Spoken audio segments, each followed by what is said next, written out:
I don't mind being natural. Like this. Yeah. Like this. We're working this out, folks. Good morning, everyone. Once again, welcome to the Bible Beyond the Basics podcast. My name is Jason. This is Bob. We thank you once again for joining us. Friends, this is episode 12 of the podcast. We've been going at this for 12 episodes now. So as I was thinking about today's topic, specifically one of the things that came to mind a couple of years ago was right before Easter. I got my daughter Charlotte a new bicycle, and we got home, we started riding, and we went up a hill and then we went down a hill. She was going just a little bit too fast, and she hit one of those curbs that's a little bit bigger than the other curbs. She ended up flipping head first over and rolling a couple times. She was ultimately fine, but she was covered in scrapes. And she just got up and she looks at me and she says, "I'm bleeding." And it just makes you think most of the time when we see blood, that's not a good thing. The blood should be inside the body, not outside the body. But yet here we have this concept in today's passage about how blood is somehow healing. Mm-hmm. How does that work, Bob?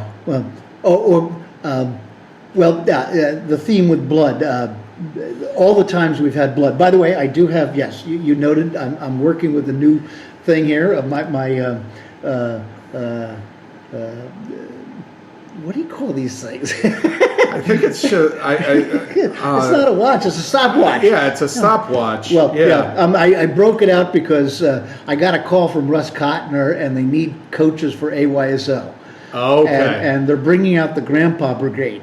Okay, so you got to get right over there. Yeah. So. No. I'm just breaking it in. Me and my whistle, but also. So you're practicing. We're practicing. Where's the whistle? It's back in my house. I'll get it. So we're not going to use no whistles in case something goes too long. Yep. We're doing the co-ed. I don't know if any of your daughters are in AYSO, but Lydia's going to be. Yeah. Oh, okay. Yeah, so that'll be good. Okay, yeah. Well, I'm doing the U12, so one of the teams, and there'll be blood, no doubt. I'm sure. Although Russ told me if the head balls are prohibited and you lose, it's a turnover if you get a head ball. I've had a lot of blood in my career, and so what your daughter experienced, I remember my brother being hit sideways crossing a street with his bicycle, and he got flipped over the hood onto the windshield, grabbed the rearview mirror, which arrested his fall. And he fell, and the whole street, because it was a head wound, it was just covered with blood. Yeah. And one of the best things it was right in front of my Sunday school teacher's house. Oh. And so Mr. Factor came out, and I was able to call Mom and said, "Mom, don't worry," because she was used to blood with all three boys. Mm-hmm. I have a wound from when I stabbed myself with a knife. But you do want to keep the blood inside. Yeah, that's the idea. Because it's precious.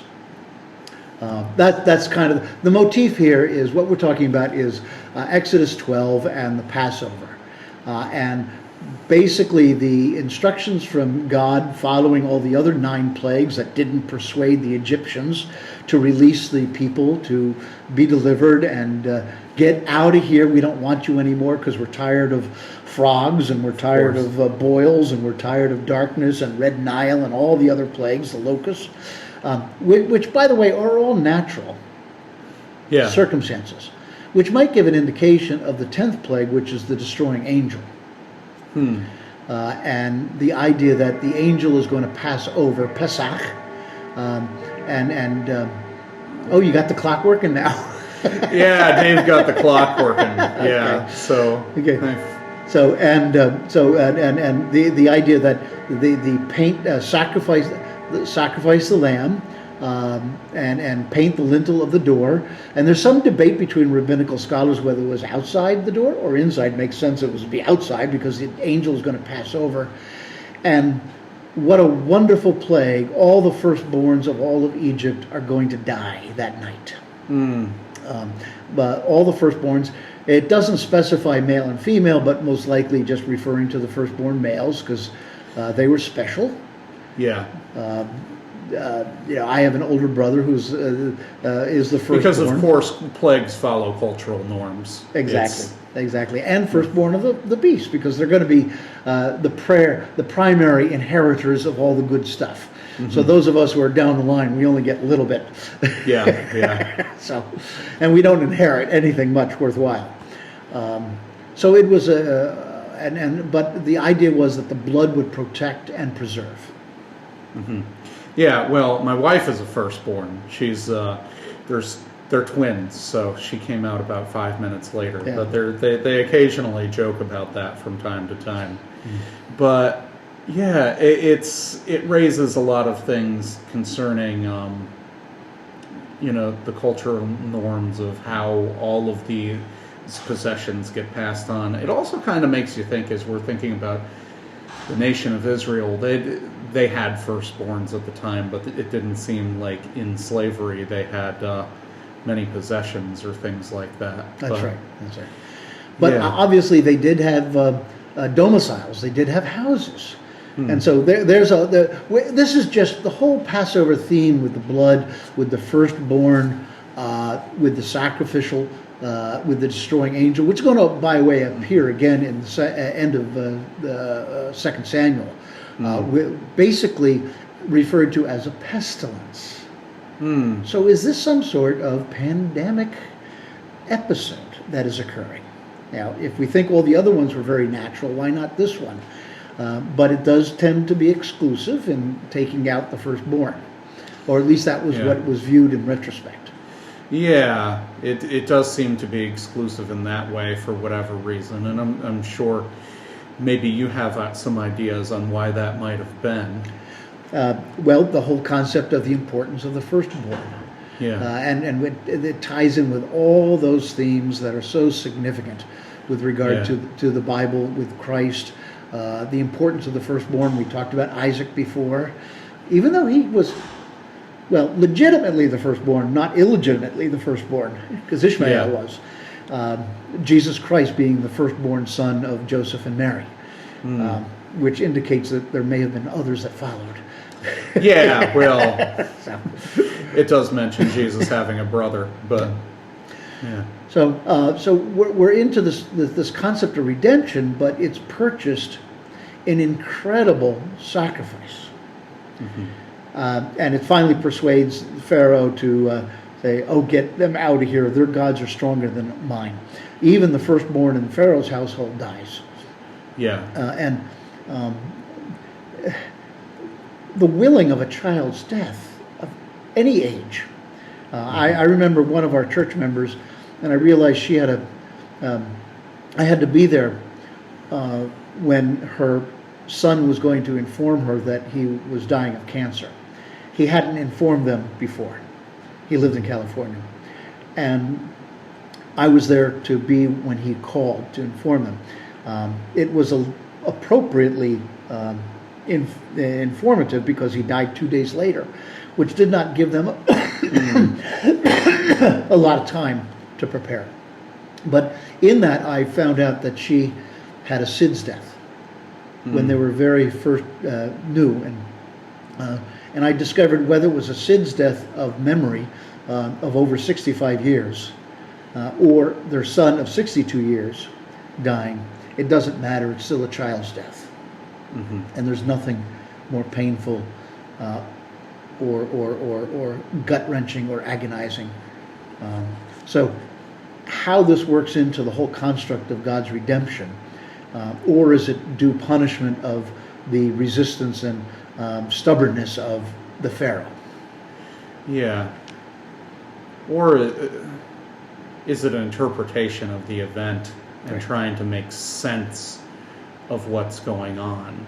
Because, we look at things with our own cultural mores and we try to put our interpretation on things. And if there is plague and pestilence and such, we've tried to make so much sense in so many ways of what's happened with COVID-19, for example. And just yesterday, I was finishing up worship, and I got a text message that I just happened to see come through really quick. And a young man of the age of 20 just passed away yesterday from COVID-19.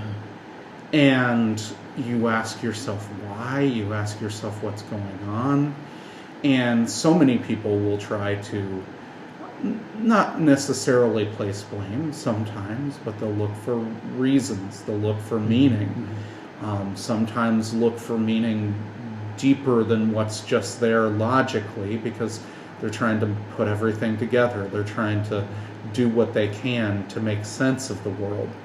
And this last year especially, it's been hard for a lot of people to make sense of what's going on, the tragedy, the loss, the change in lifestyle, and all of that stuff going on. And naturally you're going to say, we tend to point fingers, we tend to place blame, we tend to make heroes and villains and create stories and narratives, and maybe that's some of what's going on here. Well, I think yours and my default position is retrospective sense making. Yeah. Trying to figure out what does this mean, and how does it apply? Because in our profession, I've come to realize basically we're only one step away from druids. Scratch us and we're superstitious. Somebody once was teaching us and talked about what is the most superstitious sport in the United States. And it's fascinating because it's where there is unpredictability the most. Football, hockey, well, and they're pretty superstitious. Football, for example, is pretty non-superstitious. It's pretty formulaic. Baseball players. Because that can go all over the place. Exactly. Right? But the idea where life is unpredictable, we tend to be superstitious. I honestly, God bless people, but sometimes it feels like you're sitting down to talk with people and you're sitting down to pray with people, and it feels like there's not a whole lot of difference between people's beliefs in God and magic. Yeah. It's just like you're hoping that something magical is going to happen. Now, how many times have we been at a bedside of someone who's been suffering up at the hospital and say, "Why did God punish me?" And that's just, it's understandable, but we have to work with the situation and say, is this God's doing or is this nature's doing? And our point of faith is to say, how do we handle and move from? What's going on in there? If you think you're being punished, is there some sort of guilt that you're dealing with and such? And guilt can be something that really sticks with us. And guilt isn't necessarily there just because you've done something. One of my daughters right now is struggling with feelings of guilt, even feelings of guilt when she hasn't done anything. She's just told us recently that she literally said to us, "I'm feeling guilty about stealing something, but I didn't steal it. I'm just feeling guilt. I'm feeling like I stole something." And how many of us do things like that on a deeper level happen? And the younger we are, the less we are able to justify. We adults are very good at justifying and blaming other people. But little kids, like if they say something nasty about grandma or something unkind or pouty, and then in a week grandma dies, they say, "I caused." Really stick. They have that magical thinking. Yeah. And so basically, when we go back to Egypt and these Hebrews and the final plague, the 10th plague of the angel, destroying angel, and painting with hyssop, basically we're going to see that a lot in the Bible, the paintbrush, and it's given to Jesus on a sponge and all that sort of stuff. Basically painting with the blood in order to ward off. And we're going to stay inside. So that basically, the whole concept of doors and thresholds always interests me. Now, so here we are, we're preserved within. The rest of the world is going to hell, basically.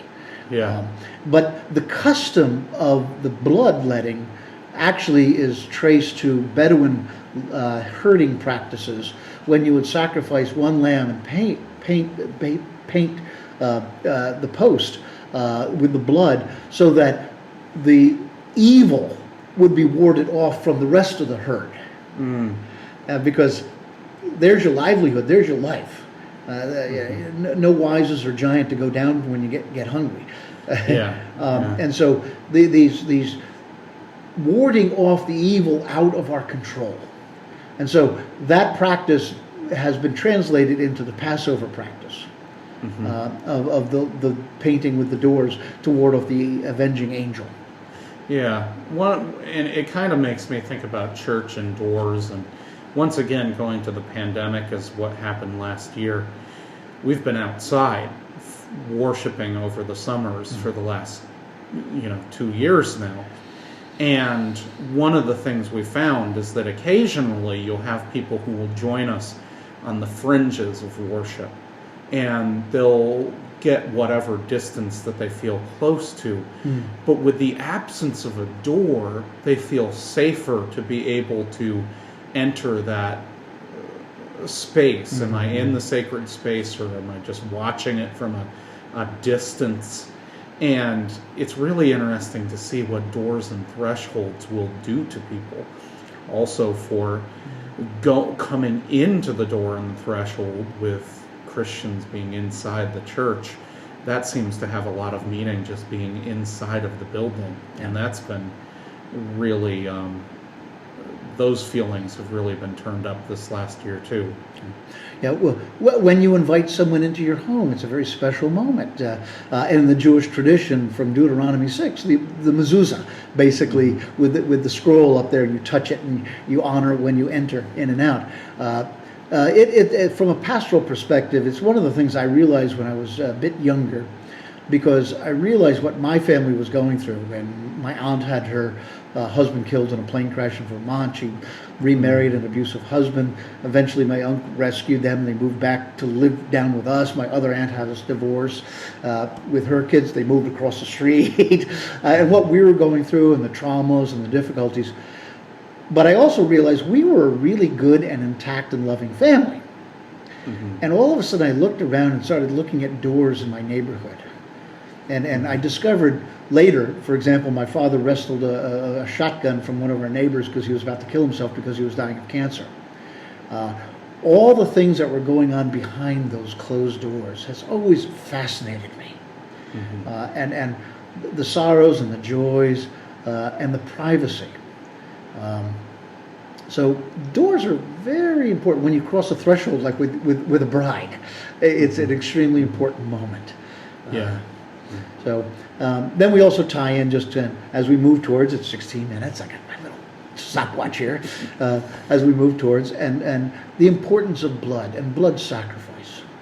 And the whole idea, it's tying in with that whole concept that is going to be throughout the entire Bible, going to be consummated with the idea of the Lamb of God, who's going to be sacrificed, that we might be delivered, spared from evil, and delivered into the freedom to live as God's people.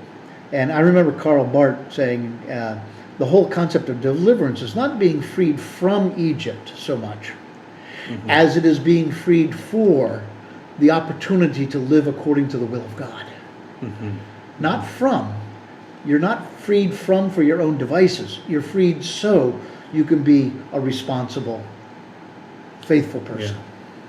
Yeah, very philosophical concept, but when we talk about freedom, especially in America, we have so many thoughts about freedom and being free and liberty and such, but we don't often talk about what freedom means. You can be free from something, and you might have to work to win or earn that freedom, whatever it might be, or maybe it's a liberty wherever you are. But are you free to be able to do what you need to do, what you're called to do? There you go. And that's the big difference. Yes. Sometimes we're free from things, but it takes a lot more to be free to do something. What a beautiful way to end it, because it's the concept of election. I never thought Passover would lead us to the concept of the doctrine of election. But the election means not that I'm special and better, but I've been set aside in order to be responsible to God. Yeah. Yeah. You're not elected just from everyone else as the special being, but you're elected to in order to live out that life and be a part of that body of people who is being a blessing upon the world. Yeah. We are blessed to be a blessing, and we're elected in order to serve, which might be an interesting concept. Oh yes, that's what Calvin wrote about servant leadership in politics. Yeah. Right. Well, thank you, Bob. Thank you. Have a good day. You as well.